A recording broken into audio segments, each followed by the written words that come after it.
It all started on one of those typical July afternoons in Coleman, Texas. A hot wind from the panhandle was blowing fine-grained Texas topsoil right through my in-laws' house. But despite the heat, we were having what for Coleman was a rip-roaring afternoon of Sunday entertainment. Domino. Your game, hon. Well, that's another one for Jerry. Shuffle 'em. Just my luck to get a son-in-law that can beat me at dominoes. That young fella there is me. Right after we were married, my wife Beth and I used to spend 2 glorious weeks of our summer vacation visiting with her parents. And while we were there, we frequently immersed ourselves in the group dynamics of a good old-fashioned game of dominoes. Later, I went on to study group dynamics of a different sort in all kinds of organizations. But is it so different? The fact is, the more I learn about the way we deal with one another in organizations, the more I'm reminded of that hot Sunday, July afternoon in Coleman, Texas, and something I now call the Abilene Paradox. It's 104 degrees at the moment.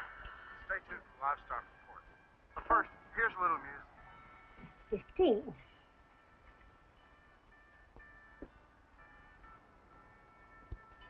Five.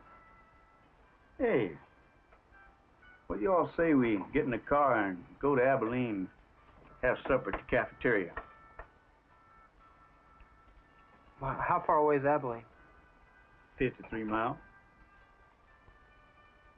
You got the air conditioning in that Buick fixed yet? Nope. Well, sounds like a good idea to me. I'd like to go. How about you, Jerry? Yeah, it sounds like a good idea to me. But I don't want to go unless your mama wants to go. Oh, well, of course I want to go. Oh, well, y'all don't think I want to eat leftovers out of the icebox, do you? So, we all piled into the furnace and headed off for Abilene.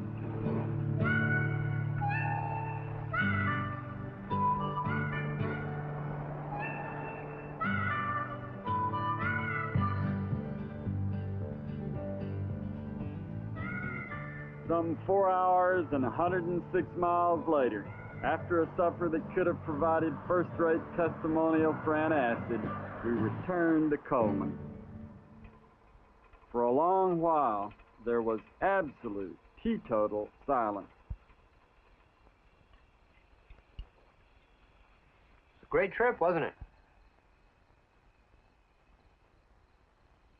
Well, to tell the truth, I'd rather have stayed right here. Only y'all haven't pressured me to go along. What do you mean, y'all? I didn't want to go. I only went along to satisfy the rest of you. You're the culprits. Don't call me a culprit. You and Daddy and Mama are the ones that wanted to go. I just went along to be sociable. Hey, I never wanted to go to Abilene to begin with. I was just making conversation.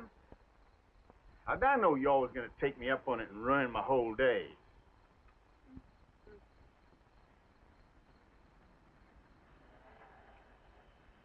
It just didn't make sense. Here we were, 4 reasonably normal people who took a trip to Abilene we really didn't want to take. You know, though, a lot of other organizations take similar trips.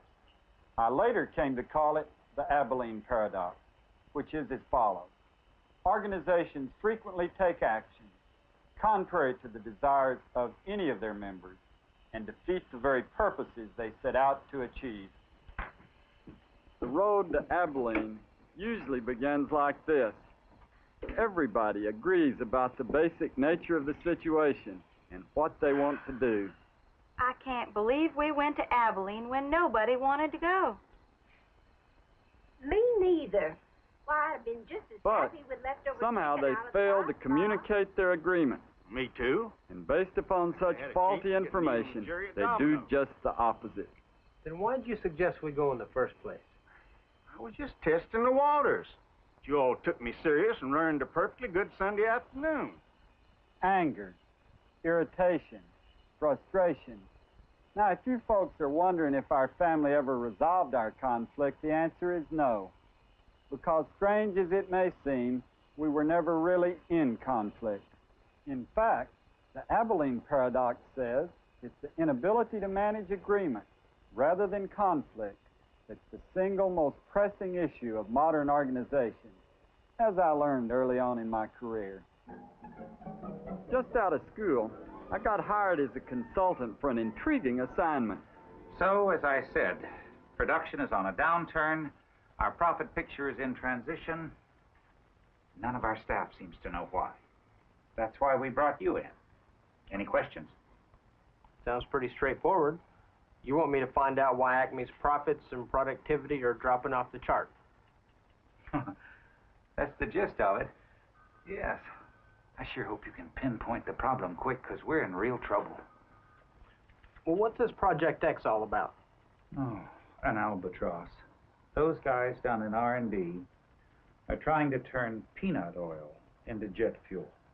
Don't get me wrong, it looks great on paper, but between you and me, it'll never fly. Why not? The technology just isn't there yet. Have you considered scrapping the project? Not me. How come? The stockholders. They love it. Big spread in the Wall Street Journal on it. Besides, I've got a vice president who has staked her reputation on the success of this project. Well, is she aware of your reservations? Are you kidding? I've got an ulcer myself already. Think I want to give her one? So what do you do? Oh, I go down to her office every few days and say, hang in there, victory or death, stiff upper lip. You know, stuff like that. Isn't that what a president's supposed to do? No, young man, you're barking up the wrong tree. But good luck. I decided to find out what the VP thought about Project X. Thank you, Betty. So, you must see a lot of potential in this project. To stake your career on it, huh? Peanut oil into jet fuel? You've got to be kidding. No, Project X is a dead-end street. I don't get it. Why not stop it? You try to stop with the president coming in your office every few days, telling you to hang in there, victory or death, stiff upper lip, and all that type of stuff. So why don't you tell him you think it's a dead-end street? Not me. That project is a sacred cow. And besides, I have an R&D director who has staked his reputation on making that project a success. Anyway, those project reports down in R&D are starting to look more optimistic. Who knows? Maybe those people down in R&D can pull a rabbit out of their hat after all. Believe me, it wouldn't be the first time. Maybe the president was right. Maybe I was barking up the wrong tree. I decided to forget Project X and get back to the job I thought I was hired for.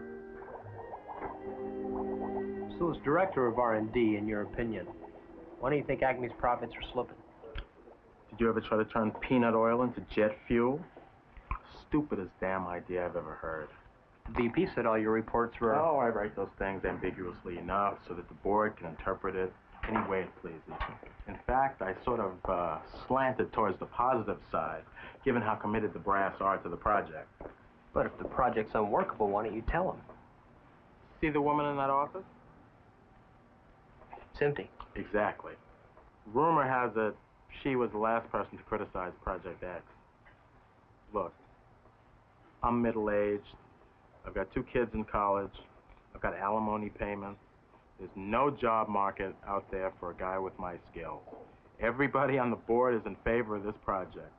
Every single day, I've got the president and the vice president down here telling me victory or death, stiff upper lip, hang in there, and all that stuff. I should have seen it then. The culprit wasn't Project X, but rather the company's inability to cope with unanimous agreement that the project was doomed to failure. A few years later, I discovered that the paradox not only applies to corporations, but also to couples. Hello, Professor Harvey. Why do you look so down, Sue?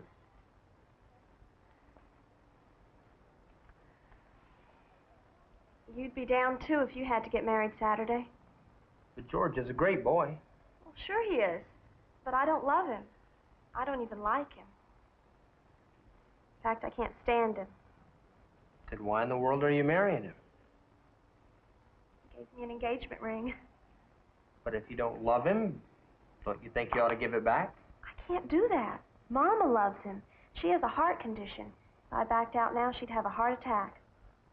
Besides, there's a room full of presents, and all my bridesmaids have their dresses.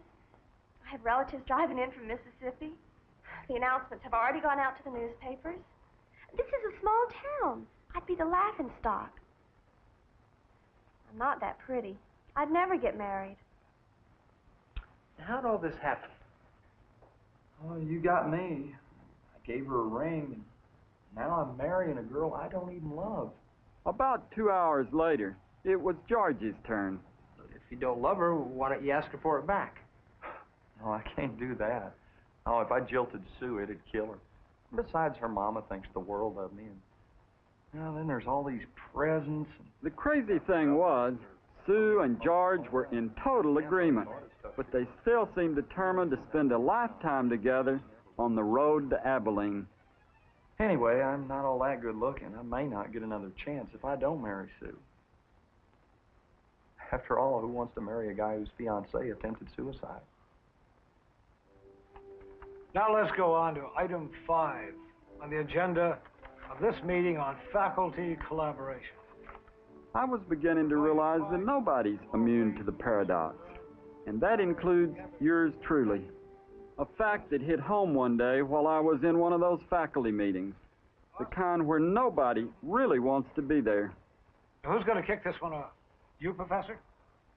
I don't know. What about team teaching? All right. What do you all say about team teaching? Mrs. Goldbat would never be able to get it in the fall calendar. Yeah, we tried it at my last school. Teachers would be cutting each other's throats. It would be total confusion to the students. I think the whole idea would be a waste of time. Talk about a waste of time. What was that, Professor Harvey? Oh, I said it'd be a waste of time. Team teaching, that is. Well, then I'll entertain a motion to table the team teaching issue until after the afternoon break. I so move. Motion is carried. Now let's move on without further delay to item 6 on the agenda, policing the faculty lounge. Now, some of the younger faculty members haven't been signing up for their coffee and supplies. You are well aware our budget is very thin. Pretty absurd, isn't it? People taking actions in contradictions to what they really want, and as a result, compounding their problems rather than solving them. Of course, absurdity is an essential element of the Abilene Paradox, whether it's couples, corporations, professors, or even nations. But the big question is why? Now, I've seen a fair number of trips to Abilene and points west, and I've reached this conclusion. To understand the paradox, we have to come to grips with the psychological principles from which it draws its enormous power. To be or not to be, that is the question. First of all, there's action anxiety, which has been with us since ancient times. It's epitomized by perhaps the most famous dramatic character of all times, Shakespeare's Hamlet. To sleep, perchance to dream. Aye, there's the rub. For in that sleep of death, what dreams... If folks are anxious about which action they wish to take, even though, unlike Hamlet, they may have a perfectly sensible one in mind, they may simply refuse to act at all. Thus, conscience doth make cowards of us all.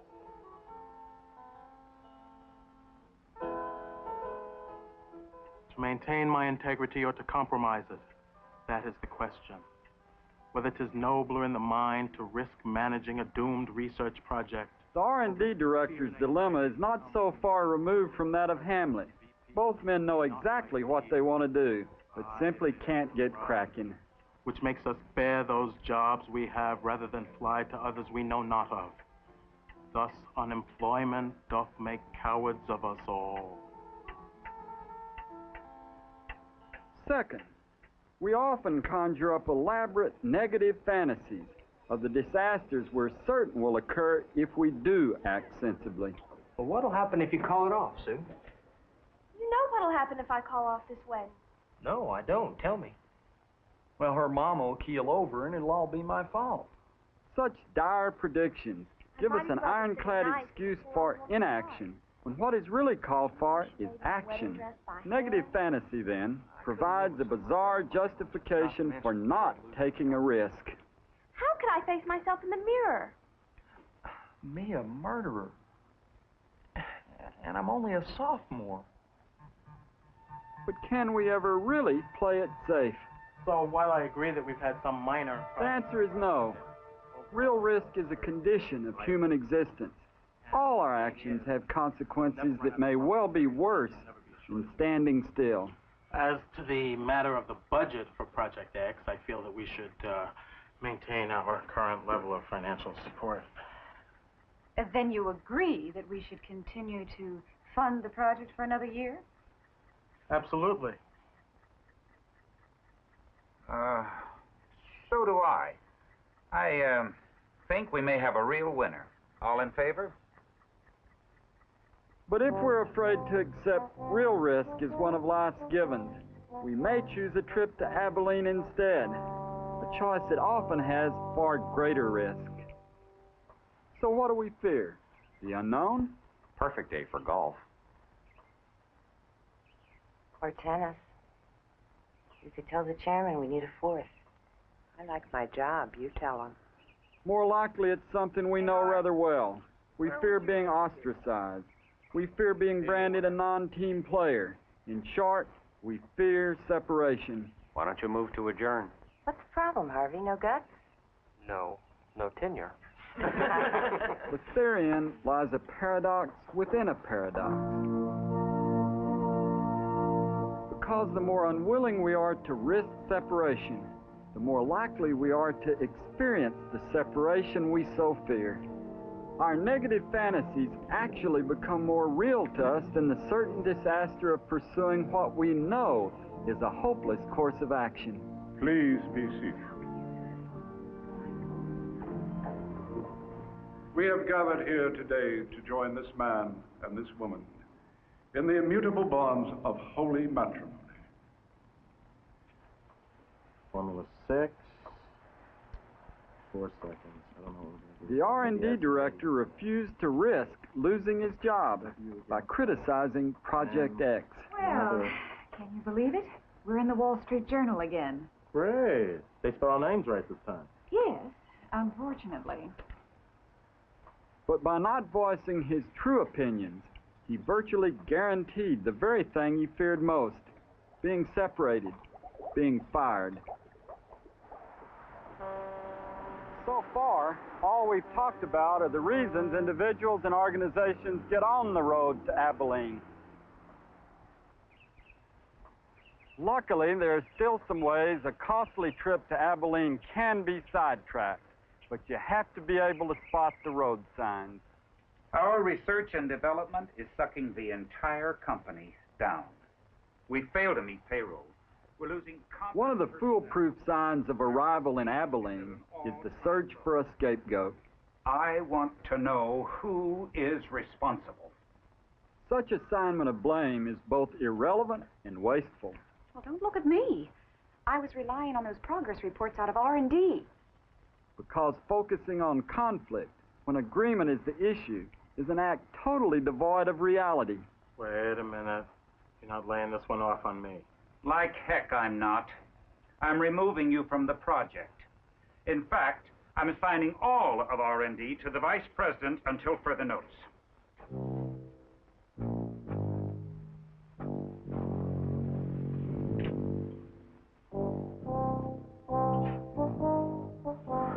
More important, by the time an organization reaches this point, all its members are victims.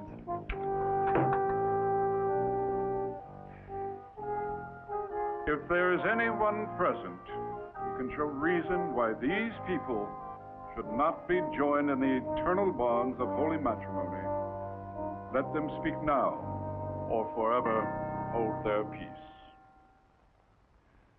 Do you, George, take this woman's suit for your In a sense, all passengers on the Abilene Express conspire with one another to bring about the problem, and all are equally to blame.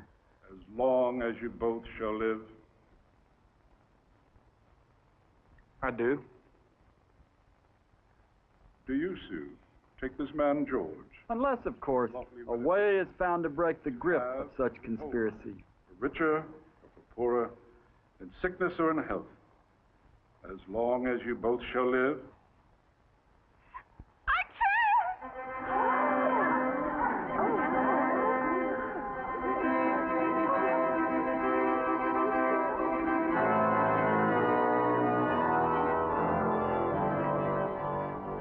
Somebody move to adjourn. You're the vice chair, you do it. The chairman called this turkey in the first place. He should stop it. Placing responsibility on the boss is just another form of collusion. In fact, all members are equally responsible. All right, people, let's get started. We table the team. Each of us has a choice. We can remain silent. So now, has anyone any new thoughts on how to collaborate better? Or we can confront the organization, not with new information, but with what the group already agrees upon. Yes, Professor Harvey. Mr. Chairman, I don't really want to collaborate with anybody. As a matter of fact, I really don't even want to be at this meeting, but I'll stay if that's what the rest of y'all want to do. I'd really be interested in hearing your preferences. Damn, you too. Let's get out of here. Amen. I'll go for that. Thank you.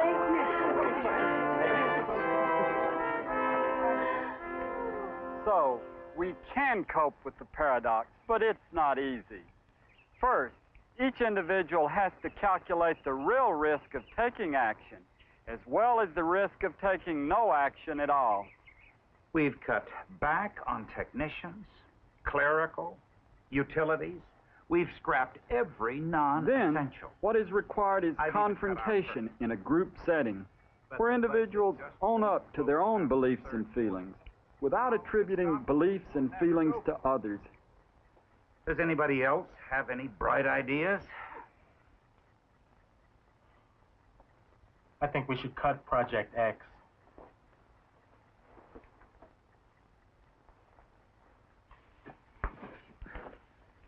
Hear me out. I know I've sung its praises as much as anybody, but I honestly don't believe that Project X is going to work. I think it's a black hole, and nothing is going to come out of it.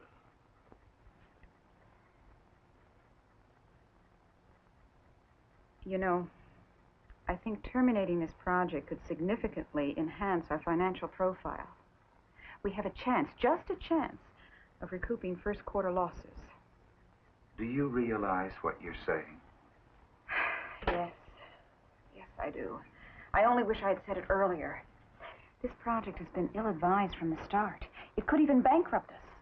Do you mean that you and I and the rest of us have been dragging along a research project that none of us thought would work? It's crazy. I don't know how we did it. Me neither. Let's cancel the damn thing and figure out how we can get going on something productive, like saving this company. We could. The Abilene Paradox. You wouldn't think folks could make something so simple as being in agreement into such a problem. But how can we tell when we're on the trail to Abilene? Well, remember our original Abileners. First, everyone agreed about the nature of the situation and what they wanted to do. I can't believe we went to Abilene when nobody wanted to go. Me neither. I'd have been just as Second, happy. they failed to communicate that agreement. Well, me too. Third, they took actions contrary to what they really wanted to do. Then why did you suggest we go in the first place? I was just testing the waters. You all took me serious and ruined a perfectly good Sunday afternoon. As a result, everyone experienced anger, frustration, and heck, I think this is where we came in. Well, do you think I wanted to go? I just went because I thought you all was getting bored. Bored? Better than getting cooked alive. It's a paradox, all right. But paradoxes are usually such because they're based on a logic different from what we've come to understand or expect. If we can break that logic and also have the courage of our convictions, our organizations can grow and flourish. I'm going to make an educated guess that you don't have the 66.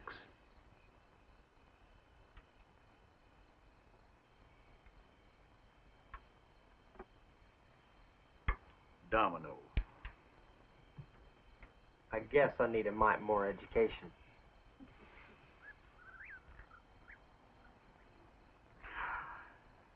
What do you all say we get in the car, drive up to Amarillo for some ice cream?